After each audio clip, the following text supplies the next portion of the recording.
Kako dobre so Trumpove teorije zarote? Z mano je David Icke, britanski konspirolog, ki je nekoč napovedal, da bo konec sveta leta 1997. So, we are still alive. I'm still alive. We are all still alive. Yeah. But how do we stand? So again? How do we stand? Where are we? Well, as I've been writing in my books for nearly 30 years now, we're heading into a global state that more and more mirrors what George Orwell was writing about in 1984, and Aldous Huxley, and what Aldous Huxley was writing about in Brave New World.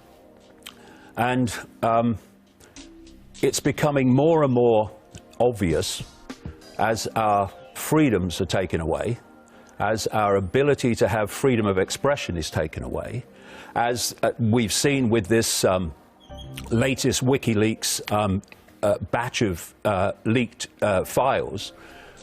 People are being watched through their televisions, through their smart TVs, and recorded through their smart TVs in their own living rooms. We're having knowledge now that the CIA has been working to hack into car computer systems to create what they call almost indetectable assassinations. And what's starting to happen is the veil is lifting on the scale of control, gathering control, that we're being subjected to. And here's a question about the smart TVs.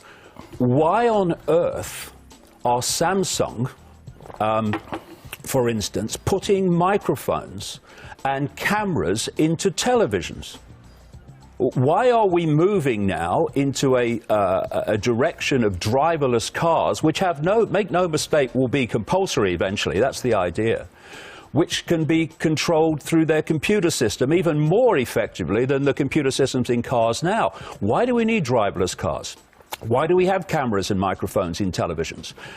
The answer is they're there, and there's back doors into smartphones and back doors into this other smart technology, which again has come to light, which are left there so that this surveillance can take place.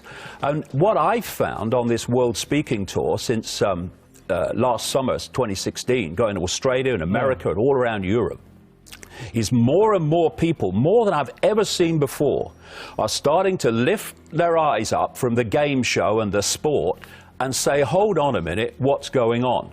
And it's about time we did, because it's been going on in the background for so long, getting more and more extreme, and at last people are beginning to see it. But some people now, at least in America, but all over the world, think that Donald Trump is alternative. Is a? That he is alternative to that. An alternative? Yeah. Well, I'm not sure that an alternative to the establishment gets to office and then hands the American economy to Goldman Sachs. Donald Trump has spent his life in the swamp, in business. Now he's claiming to be draining it. And he's handed over Homeland Security, a domestic law enforcement operation, to a military man. He's handed the Pentagon to a military man. His national security advisor is a military man. I don't see the evidence, shall we say, so far, that he is changing direction in any way, shape or form, except in language and in rhetoric. In reality, it's continuing on as before. But can you imagine, there's deep state, as they call it. Right. That he gets this deep state in his hands, under his control. He is a pawn of the deep state. You see, this is the thing that I would say to people about politics and political leaders. Don't get caught in focusing on here today, gone tomorrow political leaders. Because Bush came and went. Obama came and went. Trump has come and he'll go. Look at what's always there. For instance, the intelligence network is always there. The military is always there. But can you imagine that intelligence in the hands of Trump? It won't be allowed. It won't be allowed. You see, this is the point. It's interesting to me that after I've been talking about these networks for 30 years that actually are always there and actually pushing society in a certain direction while the politicians come and go and people get mesmerized by them. But we're now having, even in the mainstream media, you've just used the phrase, deep state. So what is this deep state? What controls this deep state? What creates a situation that no matter who is in power, whether it's this party or that party, this leader or that leader, the same agenda keeps unfolding. There's obviously a force of control and manipulation that is the constant. And I'll give you an example of what I mean.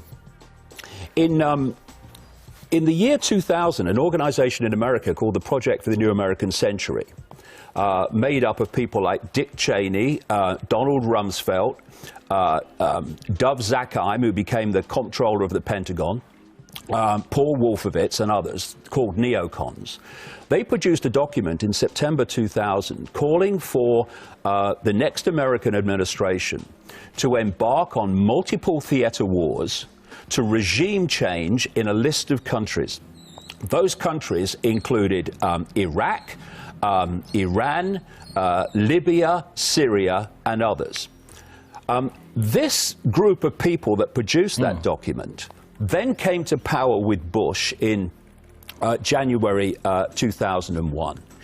And one of the things they said in this document is that to justify these multiple theater wars and these regime changes, they needed what they called a catastrophic and catalyzing event like a new Pearl Harbor, right? 9 months after they come to power with Bush, America had what Bush called at the time the Pearl Harbor of the 21st century.